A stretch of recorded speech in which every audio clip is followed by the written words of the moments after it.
எப்போவுமே உட்காந்து காலையில் 6 மணிக்கு குளிச்சுட்டு வந்து உட்காந்து 8 மணி வரைக்கும் நான் பதிகம் பாடுவேன்னு சொன்னால் ஓகே நியாயம்.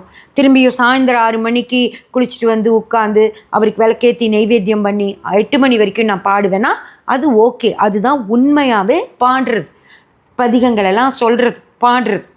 இந்த உங்களுக்கு ஒரு தேவை வந்துருச்சு, உங்களுக்கு உடம்பு சரியில்லாமல் போயிடுச்சு, உங்களுக்கு ஒரு பண கஷ்டம் வந்துருச்சு, வீடு வேணும் வாசல் வேணும்னு சொல்லி நீங்கள் கடவுள் இவங்க சொல்கிறாங்க இதெல்லாம் வேணும்னா நீ இந்த பதிகம் பாடுன்னு அதை கேட்டுட்டு அதுக்கப்புறம் நீங்கள் போய் கடவுள் முன்னாடி உட்காந்து பாடுனா என்ன அர்த்தம்?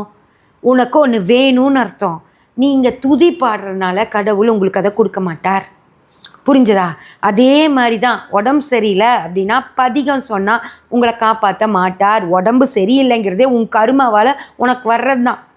எல்லாத்துக்கும் வரல, உனக்கு மட்டும்தான் அந்த நேரத்தில் வருது. ஏன் வருது? நீ அந்த கருமாவை அனுபவிக்கணும்னு வருது. அப்போ கர்மாவை கொடுக்கறது யார்? கடவுள் தானே. அப்போ போய் நான் பாசுரம் பாடிப்பேன், நீயே என்னை காப்பாற்றினா அது எப்படி முடியும்? முடியாது.